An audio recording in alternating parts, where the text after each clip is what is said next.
Assalamualaikum warahmatullahi wabarakatuh. Alhamdulillahirabbil alamin wa bihi nasta'in wala umuri dunya waddin wassalatu wassalamu ala asrofil anbiya'i wal mursalin wa ala alihi wa sahbihi ajmain amma ba'du. Pertama-tama marilah kita panjatkan puji syukur kita kehadirat Allah Subhanahu wa taala yang telah memberikan kita iman dan Islam, sehat badan seperti sekarang ini. Yang saya hormati Ibu Hajah D. Bibik Nabilatul Fauzia LCMA sebagai dosen pengampu mata kuliah Hadis Tarbawiyah. Perkenalkan, nama saya Ala Safira dari Program Studi Pendidikan Agama Islam Fakultas Agama Islam Universitas Singapura Bangsa Karawang dengan NPM 221063111084. Di sini saya akan menjelaskan sedikit tentang kepemimpinan perempuan menurut perspektif hadis.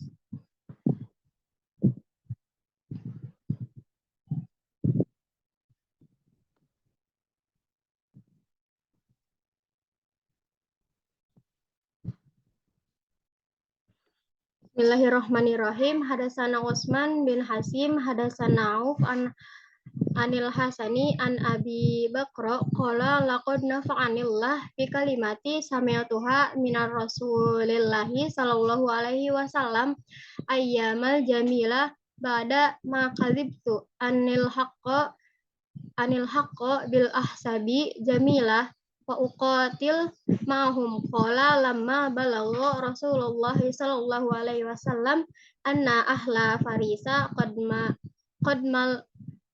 mallaku alaihim bintu Kisra qala lan yuflih qaumu walau asrohumurro. Artinya dari Utsman bin Haytham, dari Auf, dari Hasan, dari Abu Bakra berkata, Allah memberikan manfaat kepadaku dengan sebuah kalimat yang kudengar dari Rasulullah Shallallahu Alaihi Wasallam pada hari menjelang perang Jamal. Setelah aku hampir membenarkan mereka, Ashabul Jamal, dan berperang bersama mereka. Ketika sampai kabar kepada Rasulullah SAW bahwa bangsa Persia mengangkat Putri Kisra sebagai pemimpin, beliau bersabda, tidak akan beruntung suatu kaum yang menyerahkan urusan mereka kepada wanita. Hadis riwayat Bukhari.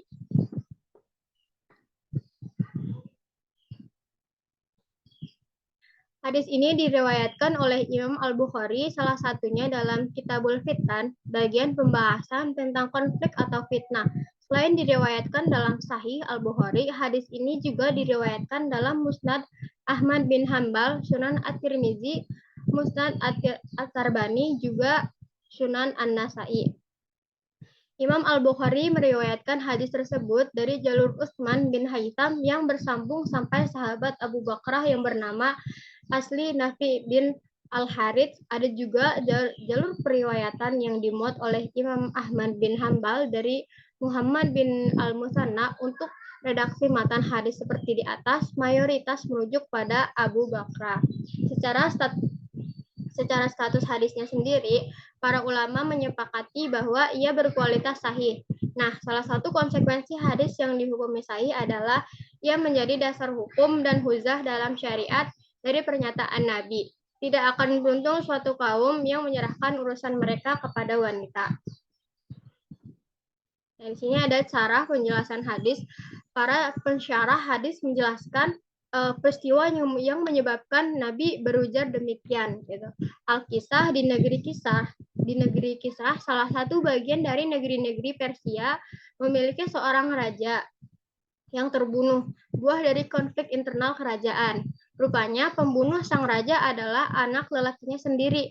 Intrik demi intrik terjadi dalam kerajaan, dan singkat cerita diputuskan untuk mengangkat raja dari anak perempuan sang Kisra. Sayangnya anak perempuan Kisra ini kurang sukses memimpin kerajaan tersebut.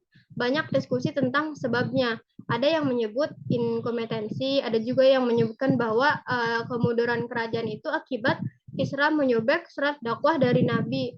Maka ia kualat dengan terjadinya intrik dalam istana, serta terpaksa anak perempuannya menjadi raja, dan doa Nabi mengenai kemunduran kerajaan pun terkabulkan.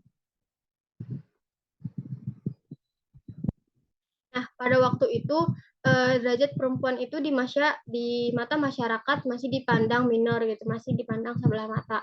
Perempuan itu tidak dipercaya untuk mengurus masalah publik, lebih-lebih masalah kenegaraan. Nah, di antara ciri dan model kehidupan masyarakat Arab jahiliyah dengan gaya kehidupan hedonisme, yakni barometer kebahagiaan serta kepuasan hidup hanya diukur dari kefenomenalan, kemegahan, dan banyaknya materi kekayaan.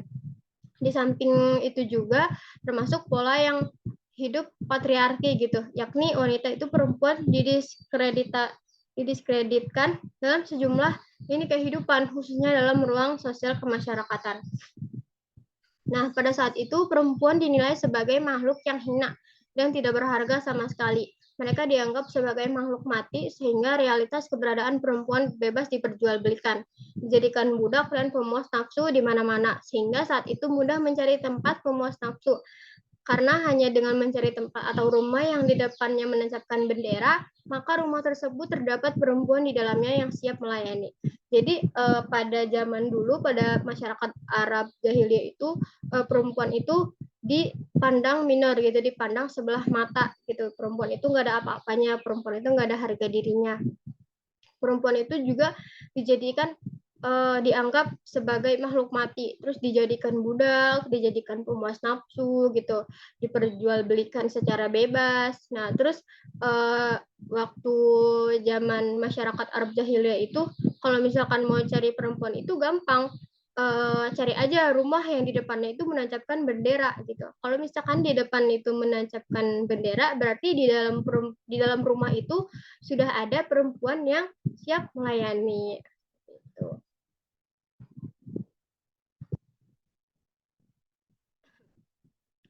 Selanjutnya ada pendapat para ulama klasik. Yang pertama itu ada menurut Imam Al-Baghawi. Nah, termasuk seorang musafir berargumentasi bahwa perempuan tidak seharusnya menjadi pemimpin kepada negara atau qadi atau hakim dengan alasan bahwa seorang pemimpin atau imam pasti melakukan perjalanan keluar untuk mengatur, mengurusi, dan melaksanakan jihad, termasuk qadi atau hakim. Ia harus keluar rumah untuk mengurusi perkara yang disidangkan dan sebagainya. Padahal dalam hal ini perempuan umumnya identik dengan aurat sehingga pekerjaan semacam itu dirasa kurang baik dan kurang cocok dengan kodrat perempuan gitu. Dengan demikian maka perempuan idealnya bekerja dalam beberapa pekerjaan saja. Jadi menurut Imam Al-Baghawi itu seorang perempuan itu nggak cocok jadi pemimpin ataupun nggak cocok jadi kepala negara, nggak cocok jadi hakim gitu karena perempuan tuh seluruh tubuhnya tuh identik aurat gitu. Jadi kan kalau misalkan keluar rumah gitu kan, keluar jauh gitu, terbang ke luar negeri gitu-gitu, pasti apa ya, perempuan tuh dilihatnya kan dari identik gitu, cara berpakaian perempuan pun bisa, kalau misalkan perempuan itu keluar kan bisa jadi aja nanti kalau misalkan cara berpakaiannya salah itu bisa kelihatan gitu auratnya kan, karena aurat perempuan kan seluruh tubuh kecuali muka dan telapak tangan gitu. Jadi menurut Imam Al-Baghawi itu perempuan tuh nggak cocok gitu karena kodratnya perempuan itu nggak cocok buat keluar-keluar gitu. Jadi ya udah di rumah aja gitu, ngerjain pekerjaan yang biasa gitu. Jadi nggak cocok buat jadi pemimpin menurut Imam Al-Baghawi. Selanjutnya ada menurut Said Hawa. Nah, tidak bolehan perempuan menjadi pemimpin itu karena sifat tabiat perempuan. Perempuan itu identik dengan kelemah lembutan gitu, sehingga mereka dianggap kurang cakap dalam mengurusi segala hal yang berkaitan dengan kepemimpinan. Jadi menurut Said Hawa itu perempuan itu enggak cocok gitu jadi pemimpin karena perempuan itu memiliki sifat yang lemah lembut gitu, nggak cocok dalam omongannya gitu, dalam bercakap-cakapnya gitu menjadi pemimpin. Karena seorang pemimpin kan harus memiliki jiwa kecakapan yang bagus gitu ya. Karena menurut Said Hawa ini perempuan itu memang sifatnya tabiatnya itu lemah lembut, jadi nggak cocok gitu.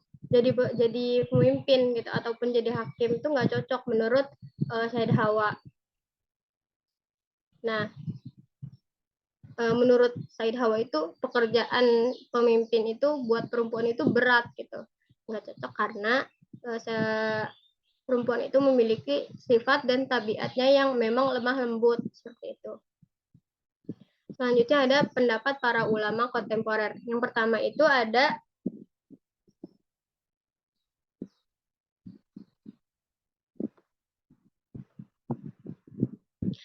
menurut Mahmud Chaltut. Ia menjelaskan bahwa tabiat kemanusiaan antara laki-laki dan perempuan hampir sama.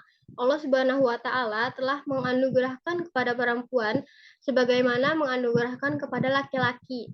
Tuhan menganugerahkan kepada mereka berdua potensi dan kemampuan untuk memikul tanggung jawab yang menjadikan kedua jenis ini dapat melaksanakan berbagai aktivitas, baik yang bersifat umum maupun yang bersifat khusus. Karena itu, syariat pun meletakkan keduanya dalam satu kerangka yang sama. Jadi menurut Muhammad Khalid itu menjelaskan bahwa antara laki-laki dan perempuan itu tidak ada bedanya gitu. Jadi baik perempuan maupun laki-laki dapat menjadi pemimpin atau menjadi hakim gitu. Itu menurut Muhammad Shelton gitu. Karena perempuan dan laki-laki itu memang nggak ada bedanya gitu. Allah telah menganugerahkan kepada perempuan sebagaimana menganugerahkan laki-laki gitu. Terus yang selanjutnya ada menurut Yusuf Al-Qardawi, ia memperbolehkan wanita dalam berpolitik.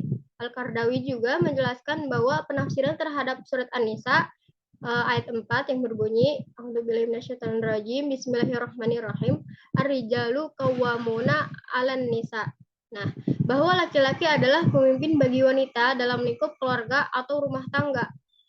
Jadi menurut Yusuf Al-Qardawi ini boleh gitu wanita berpolitik, boleh wanita memimpin gitu. Nah, di sini jika ditinjau dari tafsir surat An-Nisa ayat 4 bahwa laki-laki adalah pemimpin wanita bertindak sebagai orang dewasa terhadapnya yang menguasainya dan pendidiknya tatkala dia melakukan penyimpangan.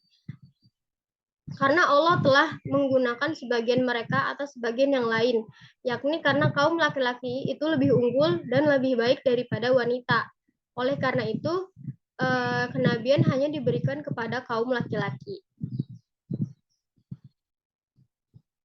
Nah, selanjutnya ada Ali Jumah Muhammad Abdul Wahab, Mufti Mesir, termasuk antara ulama berpengaruh yang memperbolehkan wanita menjadi kepala negara dan jabatan tinggi maupun seperti hakim, menteri, anggota DPR, dan lain-lain.